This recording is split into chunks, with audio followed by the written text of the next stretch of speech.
Mr. Happy Living here, and I'm happy to be broadcasting from WITV 7 in the beautiful Queen City, Charlotte, North Carolina.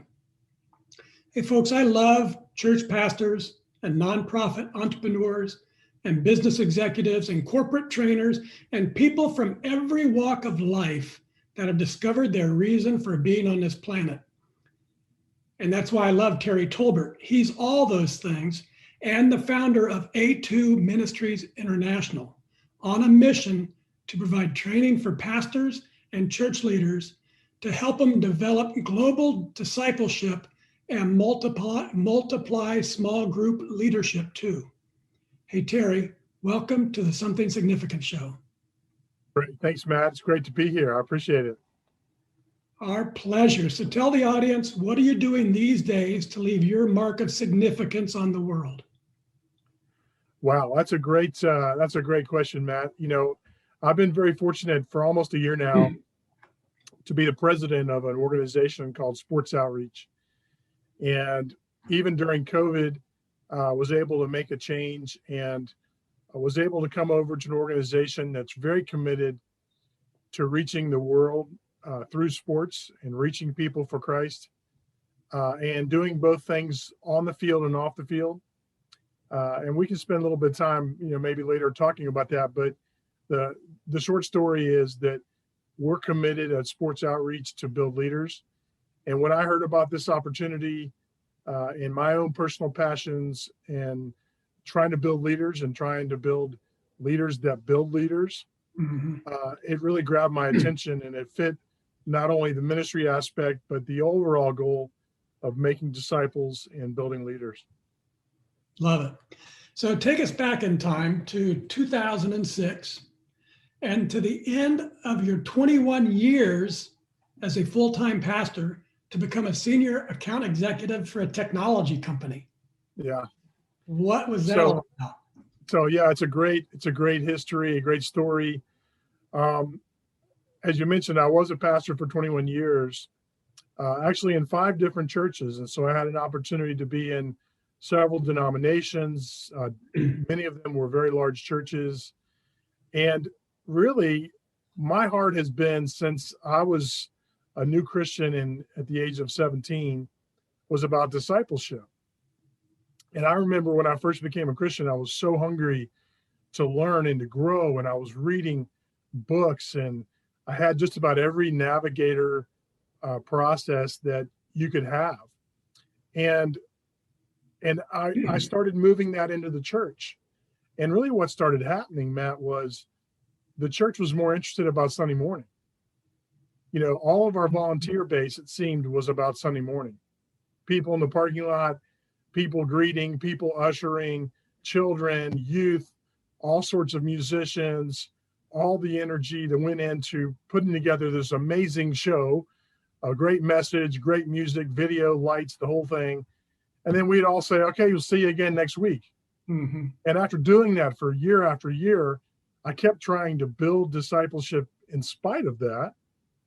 But it seemed like it was an uphill battle. And we were training people without us really thinking about it. And we still are, for that matter. We're training people to sit in rows and to listen. And I like to call it infotainment. That's really what we do, is we inspire people. We do provide obviously a great message and an opportunity to worship. But when Jesus was on this planet, one of the last things he said before he left, in Matthew 28, he said, go and make disciples. And it struck me that he didn't say go and make converts. And obviously the step one of discipleship is converting to your faith. But I think his mission was to go and build himself into 12 men so that they could then in turn go and make disciples who will make disciples. And those that are listening on this broadcast, and you and I, we could trace back our spiritual roots to one of those 12 men, because Jesus invested 3 years of his life with him. So in 2006, I decided that the way that I wanted to do ministry was going to have to be different. So I left being a professional pastor and went to started writing a curriculum that was really based on how do you build church, how do you grow church around discipleship, as opposed to it being around Sunday morning worship. So I started writing it, started training in different areas in the US, but also in Central America. And I realized that God had given me a gift of something that people wanted, especially in third world, when the churches are smaller, when many of the pastors are bivocational, they don't have the capacity to try to grow a church the Western way. So I started then moving to do some other things in terms of training, and I recognized that if I'm going to do this, I'm probably not going to be able to make a living doing that. Mm-hmm. So I left my job as a pastor, and I started working for a technology company, really as a tent making method to raise money so that my wife and I could go do this training. And we paid our own way for many of the first few years to travel and to print the workbooks and, pay for all the travel costs and to do training. But we recognized that was what God had called me to do.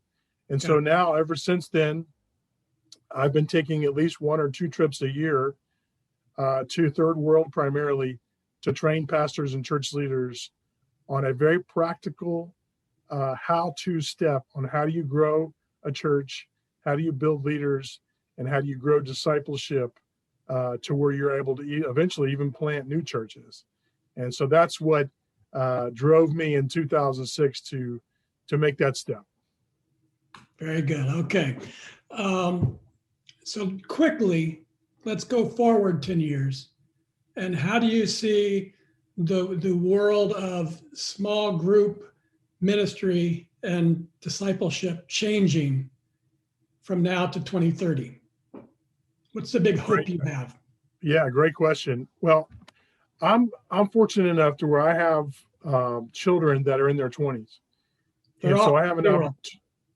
Yes, they're off the payroll, all of them. Suddenly we have more money too, which is amazing. But, we got them all through college, and we've been watching them and what we see in them, which is not just in our children, but what we're seeing with many of the millennials is that they're not necessarily interested in grandma or even mom and dad's church.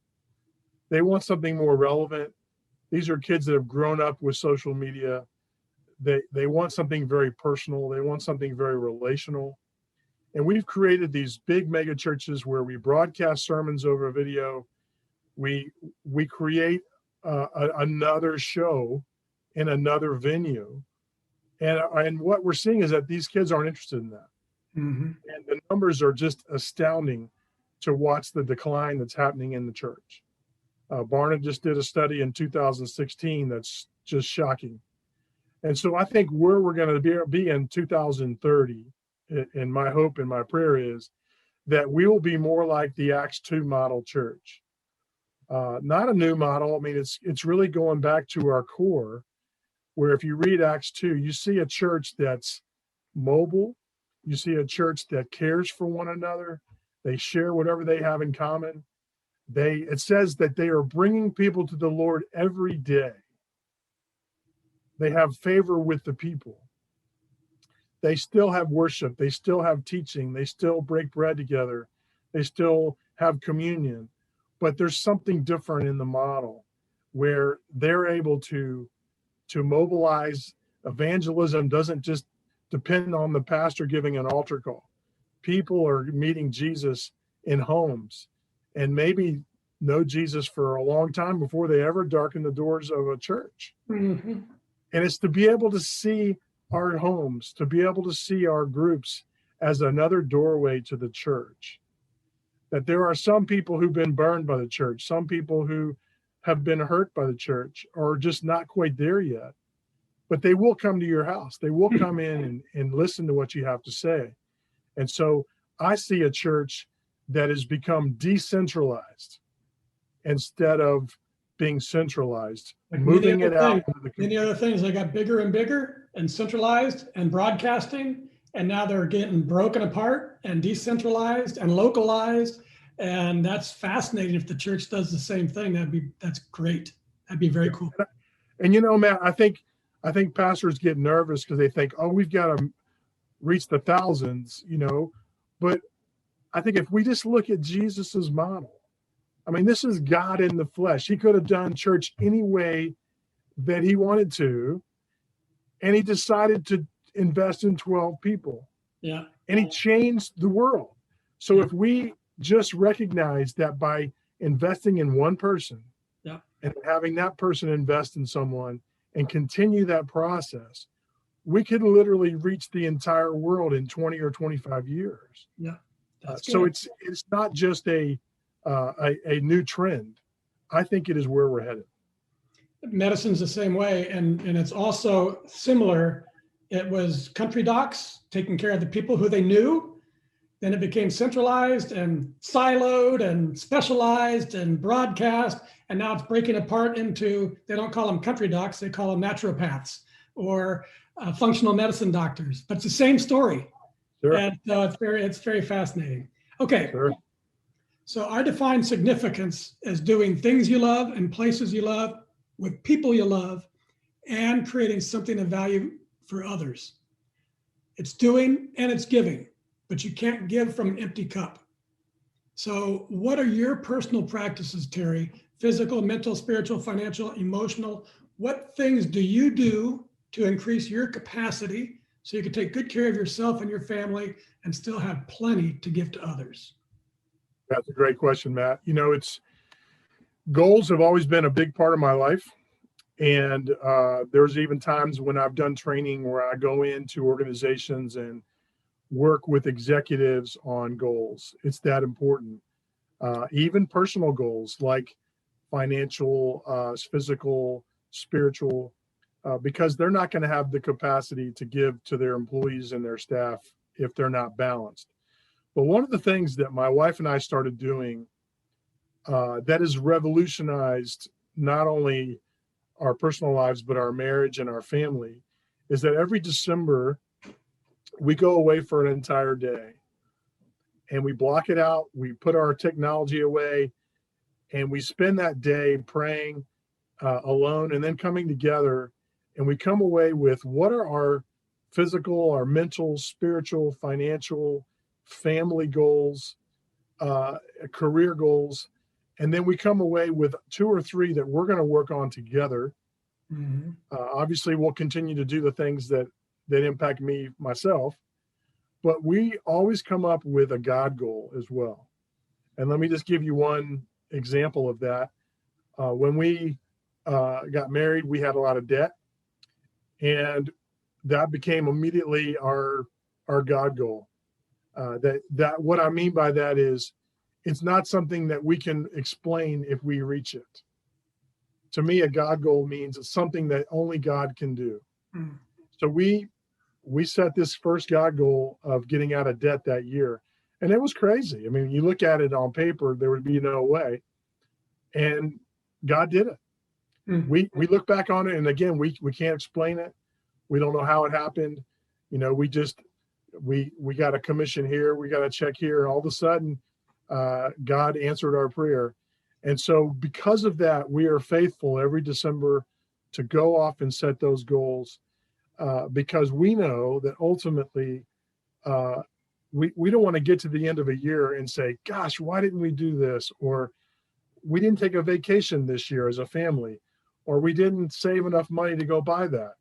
Yeah. And it's not going to happen. You don't find those. You got to make those goals. That's right. So we're disciplined enough, and God has tremendously blessed it.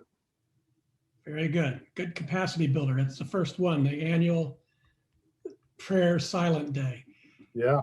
Okay, Terry, let's take a commercial break because I have something I want to tell the audience. 3 things, actually. Great. First, about a brand new 8-week e-course from Happy Living and how it helps people discover their purpose and design the life they were meant to live, and how they can save $100 on the $300 enrollment fee. Fantastic.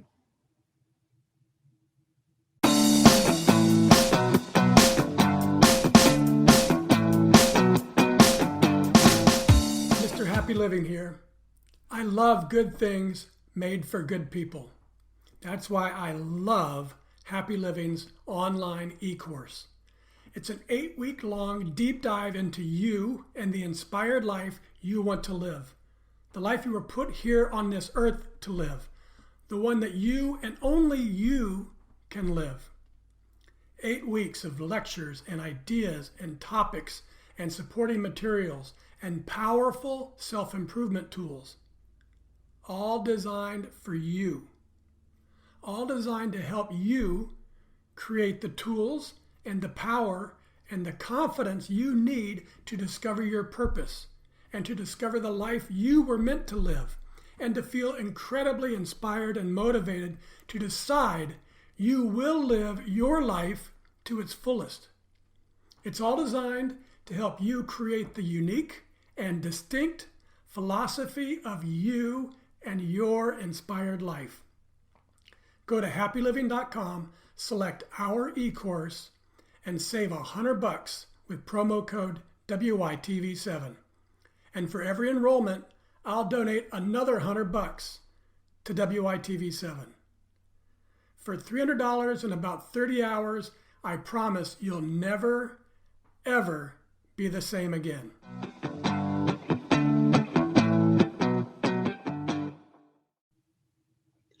And we're back, and this is the Something Significant Show, and I'm Matt Gersper.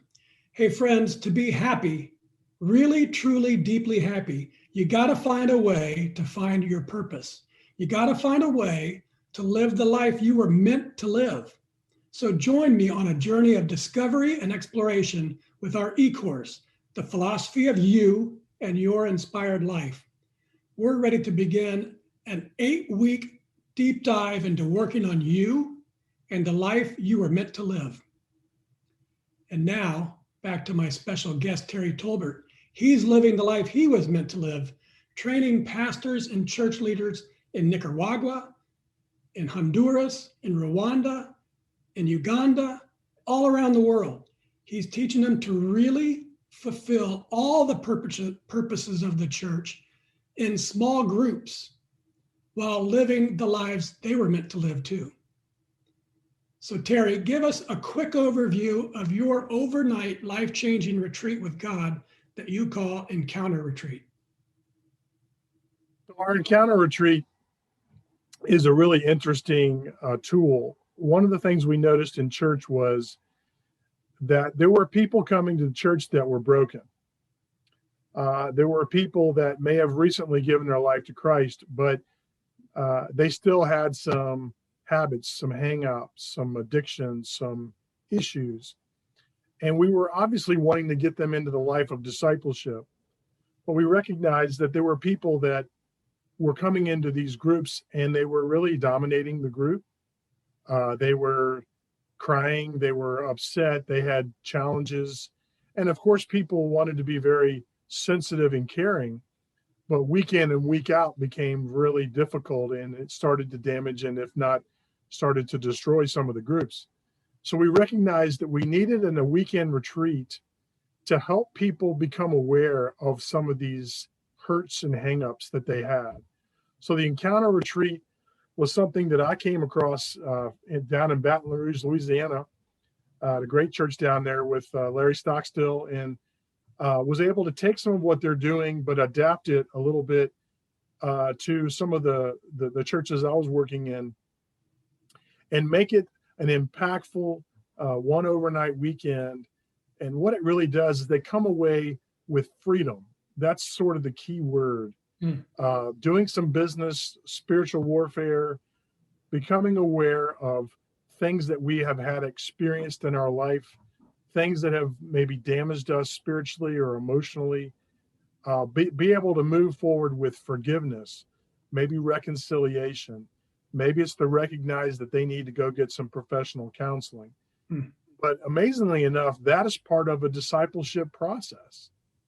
You know, by nature, the church is going to attract hurting people, which it should. But at the same time, we need to protect people from themselves, allow them a place to begin to heal and begin to get emotionally healthy so that they can then begin to move into life of discipleship and grow into eventually discipling others. Yeah, it's good. It's more of a deep dive instead of a soundbite. And Yes. part of what we were talking about with the big churches and the big Sunday performance, it's everything happens and then it's over.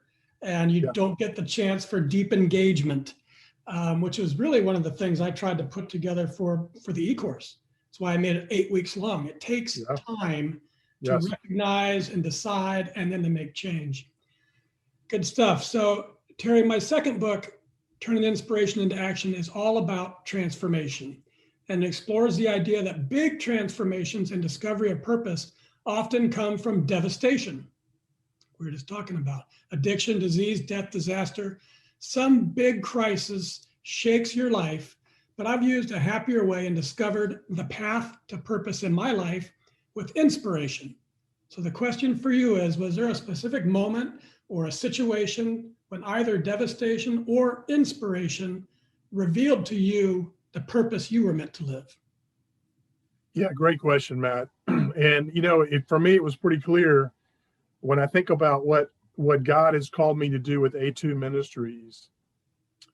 It became clear when my wife and I were, after we left being professional pastors, we tried to help a couple of churches plant new churches. And I remember meeting with a pastor that was a friend, and I said, we want to help you, but I just kind of want to hear where you want to go. I didn't want to just be a part of another church that was going to sing 3 songs, give announcements, and give a sermon. Yeah. That wasn't really what we wanted to do. And so I said, you're really talented. What are you going to do when you fill up your church? And he's like, well, we'll start a new church. And I said, well, there we go. So we're in. So we started, and sure enough, the church was growing and filled up. And just about the time I was expecting them to talk about planting a new church, they built a bigger building, they bought land, and they sort of started doing what churches do. And as opposed to multiplying, they just started adding. So that was I would say, the event, if you want to call it that, if you want to call it an inspiration or a situation. But I recognized that the American church in a lot of ways is broken. And I say that very delicately because I love the church. Jesus said that on this church, the gates of hell will not prevail against it. So I'm 100%, I love it and I want to make it better. But we somehow, if new pastors coming out of seminary are continuing to model the exact same template, church after church, singing the songs, running the Sunday morning as quickly as they can, renting a school, renting a movie theater, whatever they have to do to pass the plate. And I recognize that part of that has to do with money. And I understand that. They have to be able to create a salary. But when you look at the result, even somebody like Bill Hybels, who was one of the founding pastors of the Seeker movement in the 80s, he said, we were losing people out the back door faster than we were bringing in the front door. And we could not do Sunday morning experience any better. That's when he recognized that they needed to shift and pivot to discipleship. And so that was the situation for me. I recognized that we can't expect the new people to create a new model. We've got to teach them a new template. I experienced the same thing in the world of business when I had an idea and I wanted to basically turn somebody into an entrepreneur. You can't do it, right? That this was your unique idea. You can't apply it to the old model and the people in charge of the old model and have them pick up on it. It's uniquely yours. So that's really cool. That's great. Okay, so we've talked about capacity and we've talked about purpose. And when you combine those two, the sky's the limit. But the real magic of life comes from adding the fourth element of significance, doing work that creates value for others. So that's my happy formula. It's capacity plus purpose plus giving equals happy to the third power. Really, truly, deeply happy. So it's not just the giving that's magical, but it's giving from living in your purpose. That's where the magic is. So Terry, tell us, how does it make you feel when you host one of your encounter retreats and you're helping others experience spiritual freedom and experience the love and mercy of Jesus in a personal and powerful way? And then an attendee says of the experience, I have no more bitterness. And another one says, I let go of baggage I've carried for 30 years. And another exclaims, I have a new family in Christ. Tell our audience, how does giving to others from living in your purpose make you feel? About the same time that I was struggling and almost ready to make the decision to leave being a professional pastor, I came across Bob Buford's book, Halftime, and talked about disciples.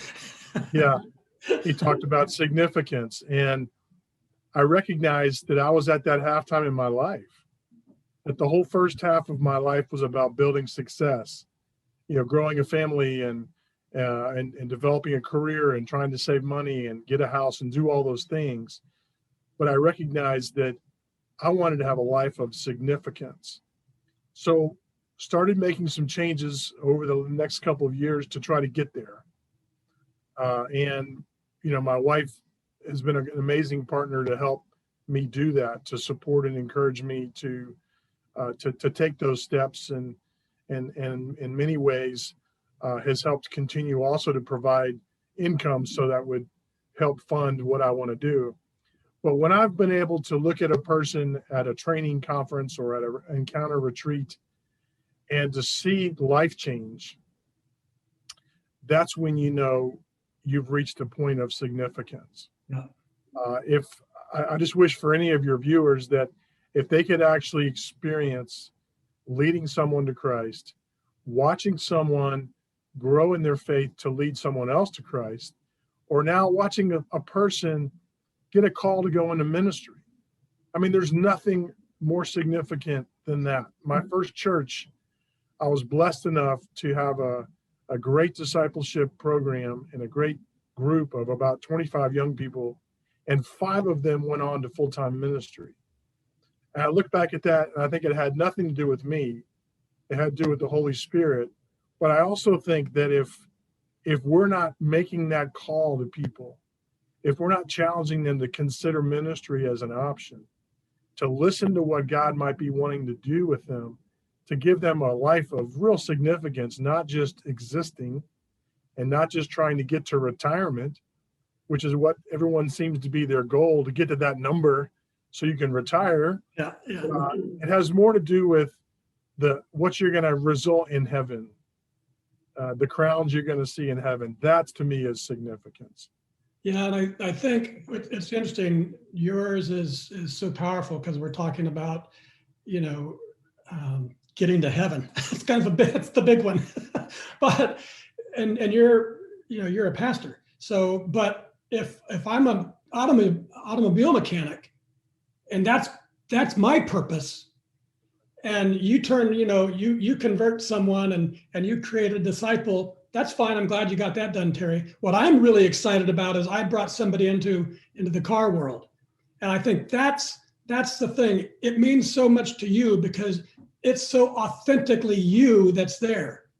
It's different than if you're selling software, but not if you were meant to be a software salesman. Then that's where you'd be aligned, right? And it's funny you say that because my wife works for a software company, and she's in sales, and she feels very called to be in software. And she loves it, and that's where she gets those feelings. Exactly, and that's where she can be a light. Yep. I mean, we need people of faith to be accountants and doctors and teachers and police officers, because that's where you're going to be able to show light. Yeah. And you can be salt. We don't need everyone to be a pastor. Yeah. Very good. Very good. Okay, let's wrap things up with the lightning round. I like to read a favorite quote, and then you respond, telling us the first thing that comes to your mind so we can see how you think. Quick. From Shunryu Suzuki, you're perfect just as you are, and you could use a little improvement. Well, I love it. To me, what comes to mind is the scripture that says that that God is not finished with us, and that He's going to complete that work that He started in us. And so I think that every Christian should have that mindset that we are wonderfully and perfectly made, but that He's not finished with us. Good. From Dr. Wayne Dyer, even if no one sees or acknowledges it, a silent blessing or thought of love towards others contains a vibration that can be felt throughout the cosmos. That's pretty powerful. All I can think of is that there's a power in thought. Mm. And I know Dyer is a big thinker, and there's a lot of power. There's a lot of scripture in what Paul talks about, the power of thought, transforming your mind, the renewing of your mind. And Jesus even said that if you just think about hating someone, you've murdered them. Mm. There's a power that is released in a thought that we may not ever understand. And maybe that releases something within us, something consciously, something subconscious becomes conscious. But I'm a big believer in the power of thought. Mm-hmm. From John Wooden, sports don't build character, they reveal it. Yeah, I played sports my whole life, all the way through first year of college, and I got injured and ended my sporting career. And so I hung up my cleats. And so it was a real test for me, my character, and how I was going to move forward. And it was very clear that God called me into ministry. And I don't think He caused my accident to happen or my injury to happen for that purpose. But I think if you go into that with your ears open and you say, God, what is it that you want me to do? This is obviously here for a reason. And if you believe in Romans 8, not just that all things happen for the good, that's one of those myths out there, but it's all things work for the good for those that love God and are called according to His purpose. When you believe that, when you are called according to His purpose, then those things will work for the good. Hmm. Okay, last one from Goff. Whatever you can do or dream you can do, begin it. Boldness has genius, power, and magic in it. Begin it now. Yeah, that's a great quote. I believe the first step is the hardest. And I think that some of us are fearful. And, Jesus always said when He met people, fear not. I think part of that might be that He knows that's our natural human emotion. When He was walking on the water, they were afraid. Mm-hmm. They weren't sure of who He was. And so He calmed them and said, fear not, it's me. But then He said to Peter, come to me on the water. And Peter walked on the water. A lot of times people think it was only Jesus, but at least for a moment he walked. And then it says he took his eyes off of Jesus. He looked at the waves and he thought to himself, I shouldn't be walking on water. And then it says he fell in the water. Mm-hmm. And so that first step can be powerful when you keep your eyes on the Lord, for sure. Good stuff. All right, Terry, we're coming to an end. So for my folks out there, it's time for you to start thinking about giving and showing lots of love to our broadcast hosts. So if you can hear my voice and you were inspired by today's show with Terry Tolbert, please donate what you can to WITV7. They're a 501c3 charity on a mission to educate, empower, and encourage. They do good works with your kindness. Terry, I love your spirit and your energy, and I'm inspired by your effort to do what you must, working as a president of Sports Outreach and doing good work there in restoring hope and transforming lives through sports. That's awesome. But then you're grabbing every spare minute and every spare dollar you can find to do the work that you love with your own organization, A2 Ministries International, where you're making disciples who are making disciples. And that is so awesome. And I'm so happy that you shared your powerful and loving voice here with us today. And thank you for doing the good works that you do to make the world a better place. Thank you so much. Thank you for your time, and I appreciate the opportunity. Would you like to take a minute and share any parting remarks with our audience? Yeah, I really would. Sports Outreach has ministries all over the world. And if you are a coach, let's say that you might even be coaching recreational league or middle school, high school, and you feel like you want to take that to the next level. You're really good at coaching basketball or soccer. You know the fundamentals of a sport. You know how to teach the young people about that sport, but you want to use that as a platform to then lead them to Christ and disciple them. That's what Sports Outreach really does. And please visit our website at sportsoutreach.net. And we'd love to have you be a coach with us. We support you. We encourage you, give you weekly mentoring and supplies and resources to help you fulfill the larger purpose that you want to do as a coach. And if you want to take a mission trip, we take probably 15 to 20 trips a year to all the countries that we serve. We'd love to have your church go with us, and we can do all the work for you. We do all the organizing, we do all the reservations, the ground transportation, the meals, everything, all the ministry you want to do. So we'd love to work with you and partner with you. Great. All right. Thank you, Terry. I also want to thank WYTV7 for hosting and promoting our show so we can keep interviewing inspiring guests like Terry and reaching folks out there ready to create their own extraordinary lives. A special thank you to our sponsors, The Philosophy of You and Your Inspired Life and Happy Living. Remember, I'll donate $100 for each and every enrollment for the entire month to WYTV7. So tell all your friends too. Go to happyliving.com, select our e-course, and enroll together as a group. And most especially, thank you, viewers and listeners. You'll find links to websites and social media and all things Terry Tolbert. Find him, friend him, join him on an encounter retreat, and ask him how you can get involved in sports outreach or even get started with your very own small group ministry.